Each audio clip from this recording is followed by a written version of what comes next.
charming stories of your childhood where, Indonesia held a sort of magic for you and, you recounting your mother's nasi goreng. So it was really a lovely tale. But of course, your interest in Indonesia and the region are not just personal. You made a trip to Indonesia last year. Could you just share with the audience what Dutch interests in the region are, and perhaps also what middle powers, European middle powers like the Netherlands and like others, can do to step up the game in Asia? Well, certainly there is that historical connection between my country and Indonesia. And it is also a very personal connection because of my family history. But I think what we're discussing here today is broader than just that. And it goes back to what Senator Menendez was just talking about, some of our values, like free trade, the law of the sea, human rights. And I think all of us on this panel believe that we should somehow uphold these values. And my plea is that to do this, we have to work together. We have to work together, not only the middle powers, but the European Union, all the countries in Europe, the Americas, of course the United States as an important power there, the most powerful country in the world, and the countries in Asia. And why is this necessary? Because these values, gentle as they are, have to be defended in an uncompromising world. And it is not that easy. At this moment we live in the times of the big men who have bilateralized multilateral relations. And for us to be able to incentivize again the multilateral organizations like the WTO and NATO, the EU, ASEAN, and of course the UN itself, we have to invest. We also, and this goes back to what the Foreign Minister of Japan was saying, we have to invest in our infrastructure. Particularly, I think, in Asia, this is crucial. Because infrastructure in many countries in Asia is still lacking behind. And there we can help. America and Europe and Asia together, we can work on the infrastructure projects in the region. And finally, I have had numerous discussions with Obama about his pivot towards Asia. And I said, don't do it in this way. Not just the US and Asia. Make sure that you anchor that pivot in a strong transatlantic relationship with Europe. Because collectively, the three of us, the EU, Europe, America, and Asia, we are much stronger together to work on this pivot than when it is just the US trying to build that relationship with Asia. And we have seen the free trade agreement, which had been designed under Obama. It is now down the toilet. And I do believe that we have to do this collectively. But my main plea is that in this world where multilateralism is so much under pressure, we can constantly bash China, bash Trump and whatever. It doesn't make any sense. At the end of the day, what we have to do is work together and make sure that these multilateral organizations are again functioning for the benefit of us all. And the plus of Trump, I think, is that by having him on the world stage criticizing these multilateral organizations, it should give us a reason to invest again in these organizations with his help to make sure that we reform them. You talk about institutions, but can we also expect to see a greater Dutch defense and security profile in Asia? Well, what we are doing is first of all, we have to have a bigger defense and security profile within NATO. Because there's another issue, we're not spending enough on defense. So we are pumping up our defense spending in Europe. And of course, also in the future, we will have a strong presence of the US through NATO in Europe.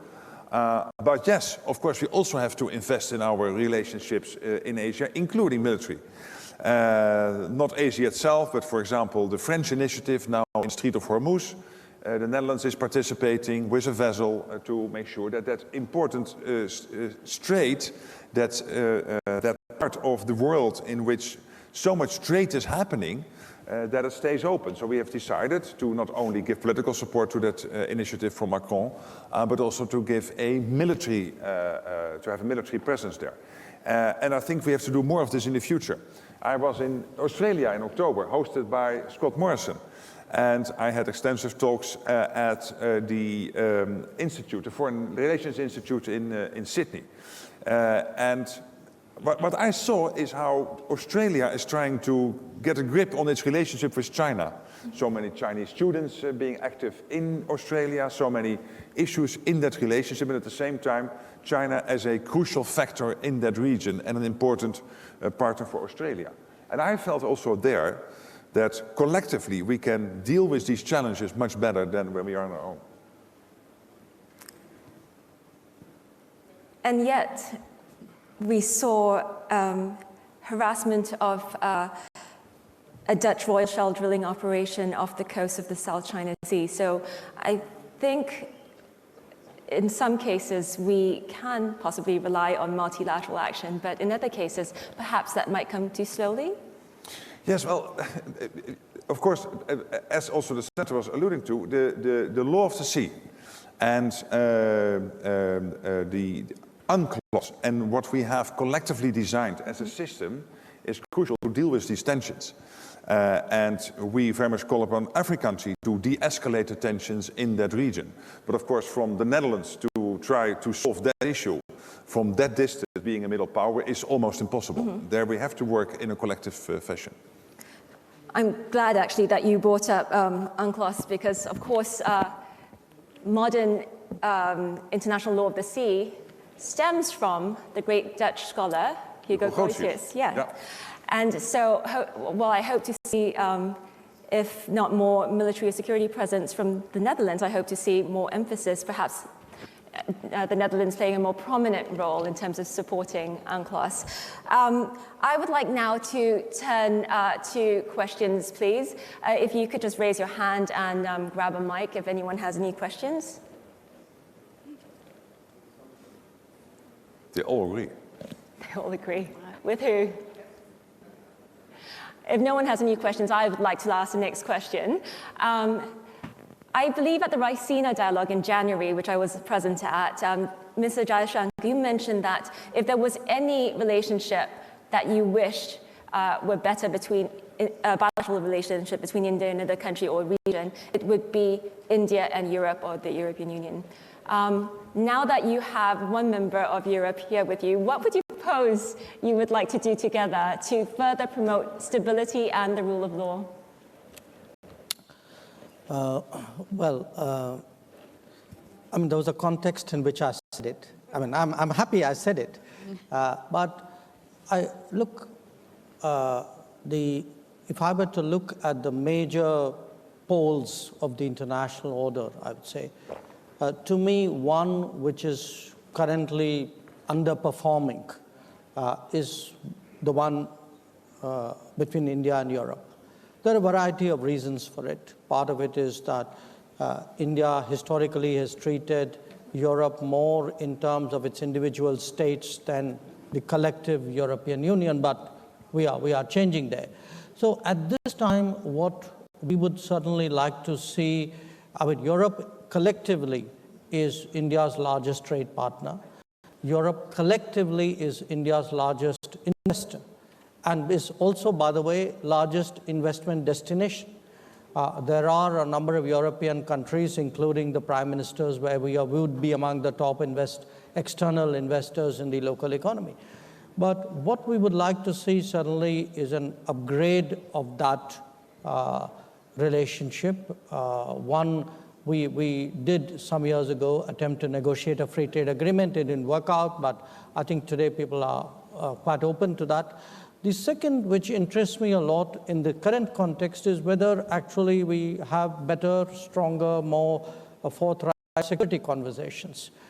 We haven't had that perhaps as much as we should have. So that too is an issue. But there are other big challenges in the world today.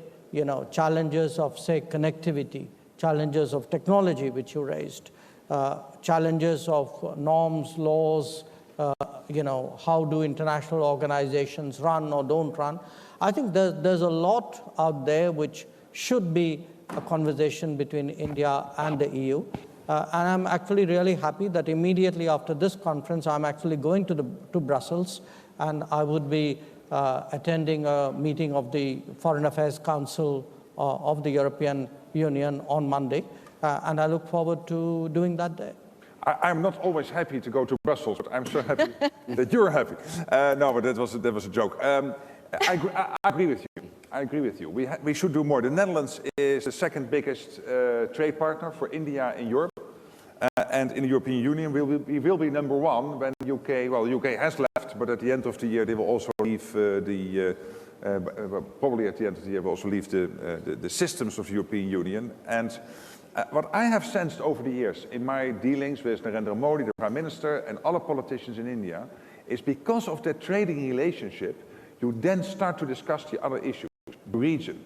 India has a large influence in the region. Of course, up to including Afghanistan, knows what is happening, tries to influence in the course of events.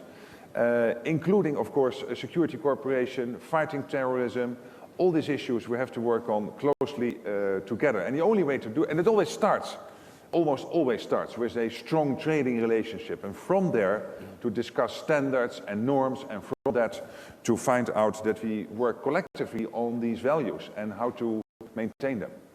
And on the note of values, I think I would like to ask Minister Motegi, we've heard a lot about human rights and values in this forum, but perhaps I hear about it less in my part of the world. And in fact, when someone was recently questioning the dearth of references to human rights in national security documents from the United States recently, I was told by a Japanese diplomat that in fact indicates the triumph of Japanese diplomacy. So I was a bit surprised to hear that. But I think what I took away from that was that Japan might have a different way of thinking about human rights. Perhaps it's important, but maybe we should be speaking less loudly, but more privately.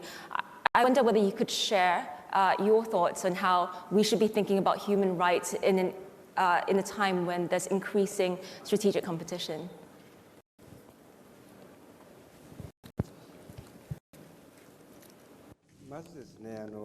First of all, including the issue of human rights in the international community, in the country-to-country relationship, who is the winner and who is the loser? That concept in itself, I believe, is quite wrong. How to create win-win situation is something we need to think about. In the security arena, as well as in terms of trade, this is a type of thinking which is quite important. Earlier, there was a question raised as to how do we regard the US-China relationship. US and China both are responsible powers, not in confrontation, but to work together on the various issues, including the North Korean situation, as well as the regional situation and the world economy. And that in itself is important. Therefore, I welcome the agreement between US and China in terms of the first phase of its trade agreement. Now, Japan-U.S. alliance is the cornerstone Japanese democracy of the diplomacy, and under the strong Japan-U.S. alliance, Japan and U.S. are working very closely for the regional issues, including our relationship with China. Looking at the Japan-China relationship, we now look at a very stable relationship, including the frequent, the summit level, the communications and the visit. At the same time, there are still pending issues, and through the summit, as well as the foreign ministerial meetings, so we are repeatedly raising these issues. What we need to assert must be asserted, and we strongly continue to ask China to take a positive response. This is not just about Japan, but for the international community, what we need to assert to China need to be asserted. For example, early this year, I visited the Vietnam, the Philippines, Indonesia, and those the East Asian, the ASEAN countries. The situation in the South China Sea seems to be worsening. So, including militarization of the disputed features, the attempts to unilaterally change the status quo will threaten the regional peace and the security, and which may have significant impact not only on Asia but for the international community as a whole. For South China Sea issue, Japan would like to continue to strongly oppose any unilateral attempt to change the status quo and the coercion of any other countries. Non-militarization and UNCLOS should be the norm. We will strongly continue to ask for peaceful solution of the conflicts. And furthermore, the COC should be effective and substantive and centered on the UNCLOS, and also agree with the international law and the stakeholders' legitimate rights and the interests for those users of the South China Sea must not be undermined. This is true for the other countries, but for Japan, our relations with the United States and our relationship with China are not in a zero-sum relationship. With China as well, we will deepen the necessary cooperation and China on economic issues as well as on human rights issue. What is required from the international community, China needs to dispense with this responsibility. We should work with China and strongly ask China to behave in a responsible manner. Talking about asking China to behave in a responsible manner, how is the U.S. faring in that respect? Is the game over, you think? China has built all these islands in the South China, features huge islands in the South China Sea. It's militarized them in the blink of an eye. Is the game over for the United States? Because we've also heard over the weekend, I believe, that the Philippines is asking for a cancellation of the visiting forces agreement with the United States. How is that going to affect the U.S. forward presence in the region? Well, first of all, no, the game isn't over.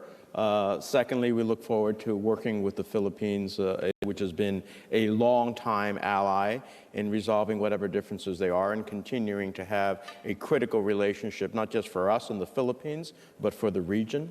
But if I may, following on the distinguished minister's comments about, and your question about human rights, the reality for the Congress of the United States and the United States Senate, human rights and democracy is critically important. If you're a Uyghur in China, you want us to be casting a light upon the oppression that those people are facing. If you are oppressed in North Korea in a slave camp, you want the international community to be casting a light. If you're in Venezuela and ultimately having to flee, over 1 million people have fled Venezuela, creating an incredible challenge in the region, you want the world to be focused on that. So I understand quiet diplomacy, but I also understand that there are times that we must commit ourselves to a recognition and to challenge those in the international order who violate the basic decency of human rights, democracy, and particularly the international, recognition on human rights. And so sometimes those private statements do nothing more than an acknowledgement. The public statements, however, create a challenge to that nation to try to change the course of events. Same thing with human trafficking. And so I think it's incredibly important to continue to have that on the agenda and in a very public way. Thank you. Another thing that's really affecting human security has been climate change. Senator Reynolds, Australia has a Pacific Step-Up program, and I understand that Pacific Island states cite the #1 security threat as not China or the United States or any other big power, but climate change. How has Australia fared in helping the Pacific Island states feel more secure in the region? Well, in a number of ways. We have a very close relationship with the Pacific nations. 2 years ago, we started what we call the Pacific Step-Up program because we realised that we are a Pacific nation and we have very close bonds and friendships with nations right across the Pacific. But to be honest, our attention had drifted away from the Pacific for a while when we're focusing on counter-terrorism in the Middle East and other issues. So we have engaged in new ways with Pacific nations. To be a good friend, to be present in the region, to listen nation by nation about what our friends want, how do we help them solidify their own security, their prosperity, and also how we can help them have others respect their own sovereignty. Clearly, if you are a small nation in the Pacific, where you've got like 1 or 2 feet of clearance, you are very worried about climate change. We are working very closely with the Boy Declaration with countries across the Pacific in terms of resilience, in terms of infrastructure as well, and becoming more resilient. But we are very acutely conscious. We are doing a lot in Australia. I think sometimes we get unfairly criticised for our environmental record, but we are not only meeting our Kyoto targets, we are exceeding them, and we are absolutely on track to meet and beat our Paris targets. We are one of the world's per capita biggest investors in renewable energy and technologies, which we are again sharing and working with our Pacific neighbours on how they can do that. But again, it's not just in climate change, it's also plastics in the ocean and other sort of important environmental issues which disproportionately impact on our Pacific neighbours. Thank you. And finally, the last question, since we are here in Europe. Is Asia the answer to working more closely with the United States in better ties? Is Asia the answer to working closer? Closer to the United States and closer to transatlantic ties? I believe it's both. I believe we have to anchor again the US in a relationship with Europe and Europe in a relationship with America. And to do that, it's crucial to explain again to the Americans. And I know that we don't have to explain this to the Senate Foreign Relations Committee because they know this very well. But the general public, that the US is not only involved in NATO because of some historical reason, but because there is a direct self-interest. If this part of Europe would be under Russian influence, Russia would have access to an economy bigger than the US economy. Now the Russian economy is as big as the Benelux, but then it would be bigger than the US currently. So there is a direct vital strategic interest for the US to stay anchored in that transatlantic relationship. Also, of course, for all the other reasons, our values, our democracies, but also in a very strategic way. At the same time, I'm absolutely convinced when we want to deal with the big issues in the world and take indeed environmental challenges. For example, China. China is in Asia on the forefront at this moment in many instances on fighting climate change. And particularly because there is a societal pressure to do that. And we have to make use of that fact and work with them to make things happen.